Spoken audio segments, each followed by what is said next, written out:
Hello and welcome to our SOR presentation. We have chosen Louis Vuitton as our company, and as our product we have chosen the Speedy Bag 25. At first we're going to start out with a quick 7 O's analysis. The first O is the occupants. That means who constitutes to the market. Here we would say it is mainly individuals from the group of young adults aged 22 and upwards. The second O is the objects. What does the market buy? In this case, it is the Louis Vuitton Speedy Bag 25 the market buys. The third O is the objectives. Why does the market buy? Here we mean they buy to show wealth and status. Now we're continuing the 7 O's analysis.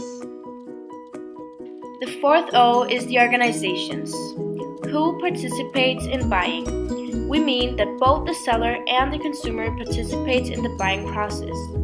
Otherwise, depending on the individuals, the buyer might be accompanied by friends or family as well. The fifth O is the operations. How does the market buy? Here the market can buy with cash, checks, and credit cards.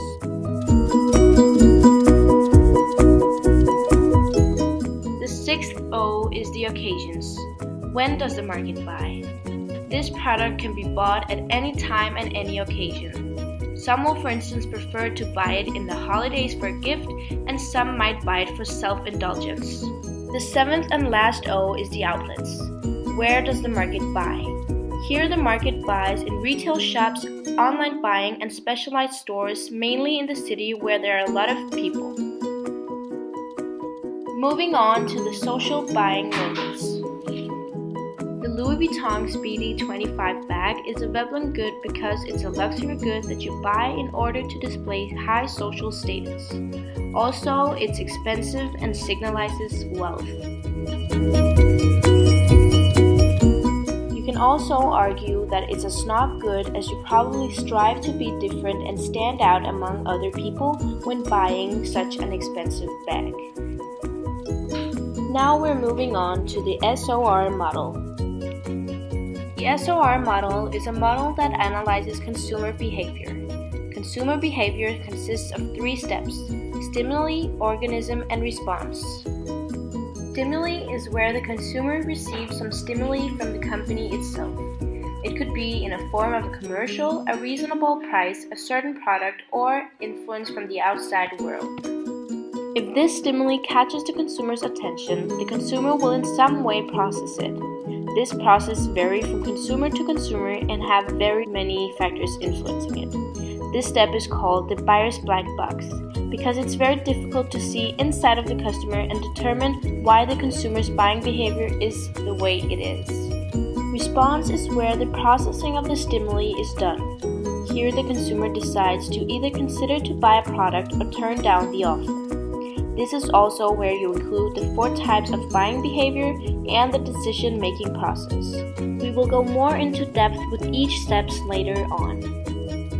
Now we want to describe the 4 P's in Louis Vuitton.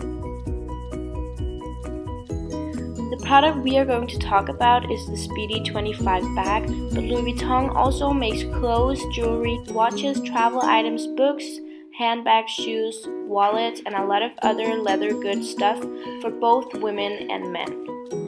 The Speedy 25 bag can be purchased for a price of $950 and is just an example on how they list their prices.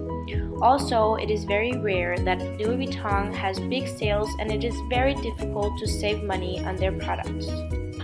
Louis Vuitton does not use TV advertisement due to the limited time for commercials. Instead, they advertise on social media like Facebook, Instagram, and Twitter, where they release videos, new products, and so on. They also advertise in magazines and newspapers. Louis Vuitton attempts to place their shop in luxury shopping areas. This strategy is employed to maintain its brand image as an exclusive luxury brand.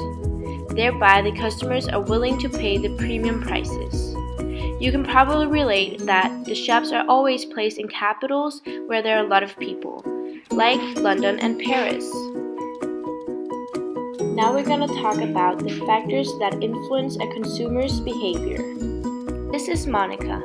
Monica is 32 years old and she's working hard as a fashion editor on Vogue magazine. She lives in central London in an apartment with her boyfriend. She has a master's degree in editing and publishing and is very satisfied with her current life and excited about her future. Monica loves spending her spare time with her best friends at Starbucks and spoiling herself with shopping in the city. Monica also likes to spend her time with her family every now and then, and especially during the holidays. Monica's parents are wealthy, but has always taught Monica to fight for success. Because of that, Monica likes to well-considered purchases. Monica is classified as an upper-class buyer as she earns a high income through exceptional ability. She's active in social and civic affairs and have an expensive address. Monica concentrates being updated on the outside world. Monica and her boyfriend have talked about their future, but due to their current position and busy work life, children and family will have to wait. Moving on to the buyer decision-making process. The buyer decision-making process shows all the considerations that arise when a consumer faces a new and complex purchase situation. The process consists of 5 steps. The first step is the need recognition. There are 2 types of needs, internal and external needs. We use the Maslow's hierarchy of needs to find out the internal needs. We discovered that the Speedy 25 bag is an esteem need. The reason behind that is that the Speedy 25 bag is used to show off achievements, independence, status, prestige, and gain respect from others. So if Monica wants to show off a high status to colleagues and friends and be hunted by all the hungry men, she definitely wants to buy the Speedy bag. External needs is everything that affects your buyer decision making from the outside world. Let's say that Monica is hanging out with her friends and hears about the Speedy 25 bag.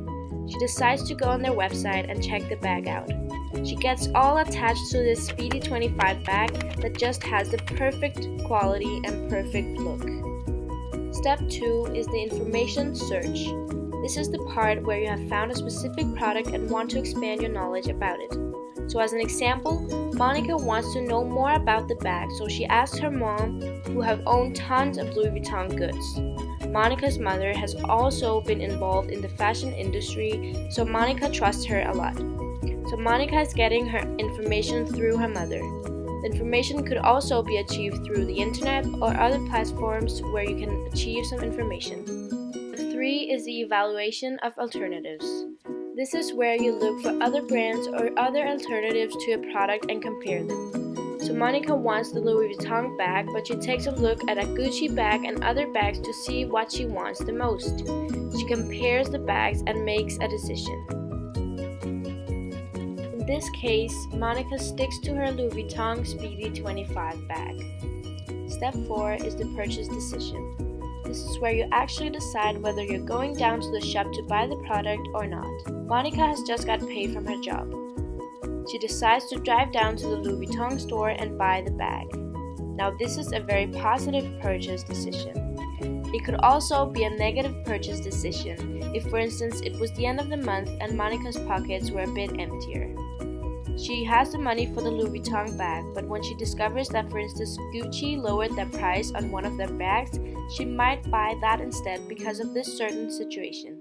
So purchase decisions vary depending on the specific situation you are facing.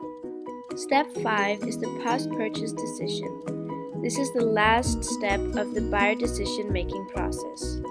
This is where you have bought the product and you're either satisfied or dissatisfied with it. The larger the gap between expectations and performance, the greater the consumer's dissatisfaction. So let's say that Monica's expectations were high and a year later she still loves the bag. The gap between the expectations and performance will not exist, so that means that Monica is very satisfied with her purchase. Moving on to the buying decision behavior. Monica has heard about this Louis Vuitton Speedy 25 bag from her best friends and took a look on it on their website. Since that, she just can't get her mind off this sophisticated and classic bag. The bag is brown though, and she isn't really used to match the brownish color with the rest of her closet. Even though Monica has a disposable income, she doesn't want to waste $950 on a handbag she isn't gonna use, so she starts finding inspiration of outfits with the Speedy 25 bag online. Here she realizes that there are a lot of opportunities to style the bag and that the brown Louis Vuitton bag would give her some extra to her closet. She also looked at other designer handbags, but nothing really lives up to this specific bag. She decides to buy it. Because of all this consideration, this large amount of money, and the big difference between the brands, Monica's behavior will be considered as a complex buying behavior. This was it, and thank you all for watching.